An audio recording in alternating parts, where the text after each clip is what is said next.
Hey, this is Coach Anderson from Mississippi Public Broadcasting Online U.S. History from 1877 to present.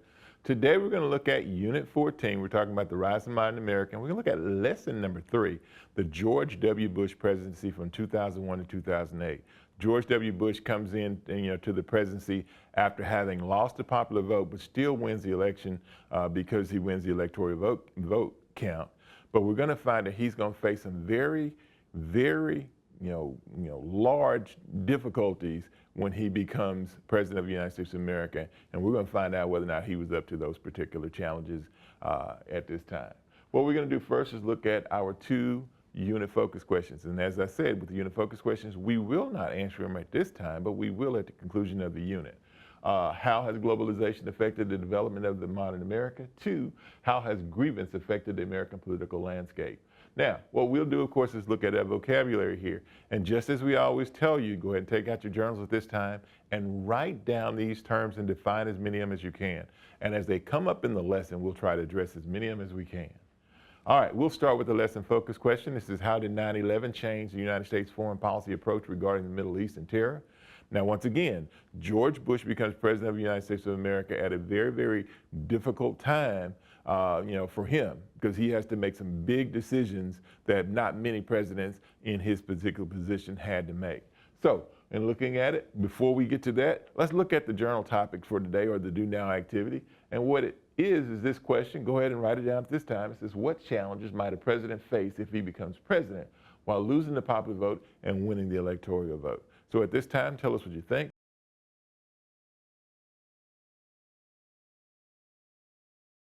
Well, George W. Bush, Bush the second coming, when he becomes president, of course, in 2000, he's in one of the closest elections in the history of the United States of America. He actually loses the popular vote, and his election is going to be because he wins the electoral vote, count. Now, what was in contention, of course, was Florida. And we're going to find that because of the actions of the Florida Supreme Court and the U.S. Supreme Court, he'll eventually become president of the United States of America. But now, how do you govern or be president? How do you govern as president when you lose the popular vote? Well, in the case of George W. Bush, what he does, of course, is, as best he can, is he places his stamp, of course, on the presidency, going forward. He's lucky from the standpoint, I wouldn't say lucky, but he's fortunate from the standpoint that when challenges do emerge, he's up to the task. But how do you govern when you lose the popular vote? It's very, very difficult. What you have to do, of course, is build coalitions between the Democrats, of course, and the Republicans in the Congress to try to get some of your agenda passed. And it wasn't a new thing. It's just a new thing in terms of looking at the modern era. All right, look at the election of 2000, Bush v. Gore, 2000. Once again, we said it was one of the closest elections that we've had in the history of the United States of America. The election of 2000 was one of the closest in the history of the U.S. George W. Bush emerged as the victor by winning the electoral count, though he lost the popular vote. The votes in Florida were in contention at the end of election night. The unofficial count indicated that Bush was the winner, but the closeness of the count allowed for a recount to be initiated by Gore. The recount ordered by the Florida Supreme Court was halted by the U.S. Supreme Court, and Bush was declared the winner of Florida and the election. And to his credit, Gore conceded after his efforts with the Supreme Court failed, and he argued that the reason why he did so, it was the best thing for the nation. So he puts his own personal ambition ahead of the nation's well-being. That's good on him. On the left, you have Democrat Albert Gore from Tennessee, and then on the right, you have Republican George W. Bush from the great state of Texas in the election of 2000. The hanging Chad. This was the problem with the Florida count. When you looked at the ballots, for whatever reason, there was a malfunction, of course, with the voting machines, and whenever they were punching who they were choosing, there were the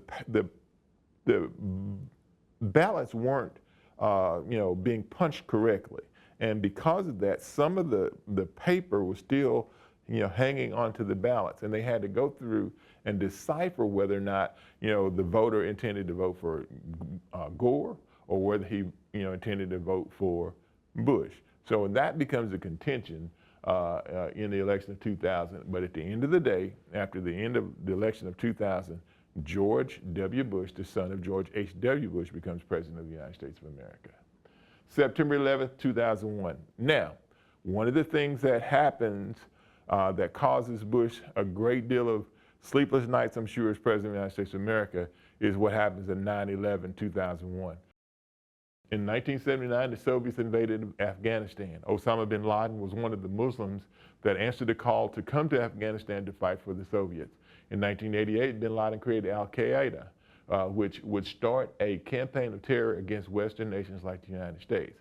Now, it's important to understand that Osama bin Laden was somebody that was supported. He was a millionaire that was being supported, by the United States of America in its effort, of course, in Afghanistan's effort, of course, to repel the Soviets who had invaded Afghanistan.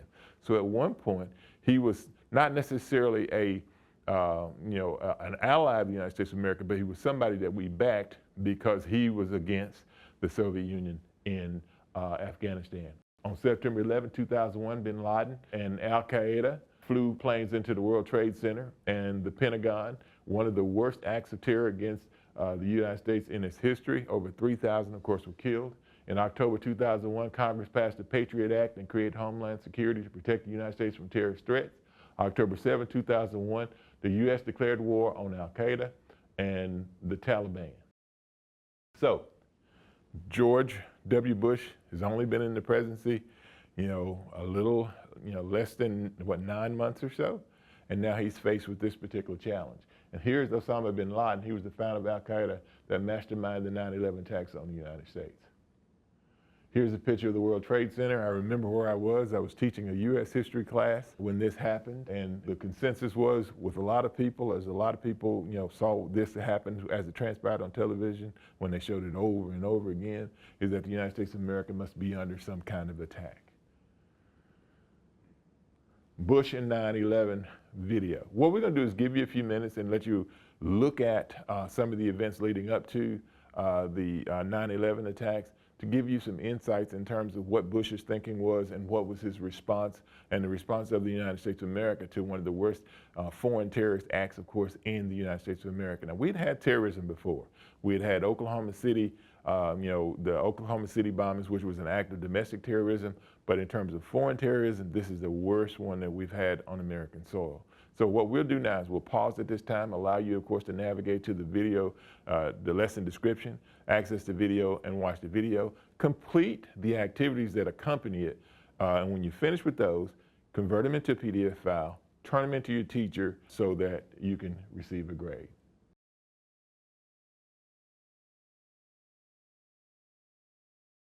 All right, you should have had enough time that you were able to go through, of course, and access those videos, that video, of course, on 9/11.